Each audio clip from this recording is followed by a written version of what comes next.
ఇంటికి జీవితానికి అండగా ఉండే భర్తను తీసుకెళ్లి అన్యాయంగా జైలు పాలు చేశారని మీ వరకు వస్తే గాని తెలియదు ఆ బాధ, ఆ దుఃఖం, ఆ ఆవేదన.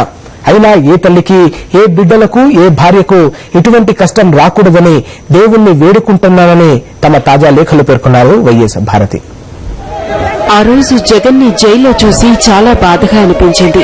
ప్రజల కోసం, ప్రజల మధ్య ఉన్న మనిషిని అన్యాయంగా అరెస్టు చేసి జైల్లో పెట్టారు.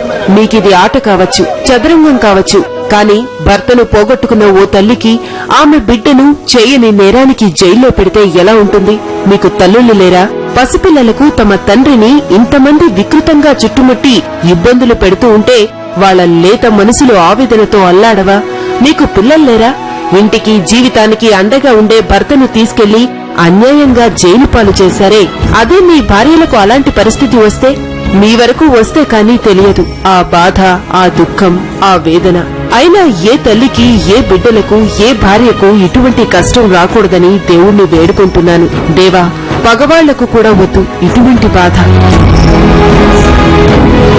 అసలు వాస్తవం ఏమిటంటే జగన్ కి అస్సలు సంబంధం లేని విషయంలో జగన్ ని జైల్లో పెట్టారు. నీ కంపెనీ షేర్లను ఎక్కువ రేటుకు అమ్మినావు కాబట్టి నిన్ను జైల్లో పెట్టామంటే ఈ దేశంలోని టాటాలు, అంబానీలు, జీఎంఆర్లు అందరూ జైల్లో ఉండాలి. మన చంద్రబాబు గారి హెరిటేజ్ దగ్గర నుంచి ఈనాడు రామోజీరావు వరకు అందరూ షేర్స్ ఎక్కువ రేటుకే అమ్ముతారు.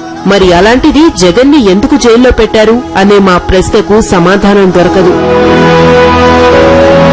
అసలు ఎందుకు మా సంస్థల మీదకొచ్చారు? విచారణ అన్నారు, ఎవరో లెటర్ రాశారని, దానికి ఎవరు జతకట్టారని మా మీదకు వచ్చి ఇంతగా వేధించుకు తింటున్నారు. మామగారి మరణం నుంచి ఇంకా కోలుకోలేకపోతున్న మా కుటుంబాన్ని ఇంత నరకయాతనకు గురి చేస్తున్నారే, ఇది న్యాయమా? ఇది ధర్మమా? మన దేశ పెద్దల సంస్కారం ఇదేనా? మన విచారణ సంస్థల నిష్పక్షపాతం ఇదేనా? అయినా దేవుడు చూస్తున్నాడు, వాళ్ల కుట్రలు చూస్తున్నాడు, మా బాధలు చూస్తున్నాడు. తప్పక వాళ్ల కుట్రలను భగ్నం చేసి మమ్మల్ని ఆదరిస్తాడు. రామాయణంలో రాముడు తన తండ్రికి ఇచ్చిన మాట కోసం అడవుల పాలై తిరిగి వచ్చి రామరాజ్యాన్ని అందించాడు. జగన్ కూడా ఆ తండ్రి చనిపోయిన ప్రదేశంలో ఇచ్చిన ఆ మాట కోసం ఇన్ని కష్టాలు పడుతున్నాడు. జగన్ త్వరలో తిరిగి వస్తారు. వచ్చి దేవుని దయ వల్ల, మామగారి ఆశీర్వాదంతో, మామగారిని ప్రేమించే ప్రతి ఒక్కరి అన్నతో వైఎస్ఆర్ స్వర్ణయుగాన్ని అందిస్తారు. ఆమెన్. తథాస్తు. ఇన్షా అల్లాహ్.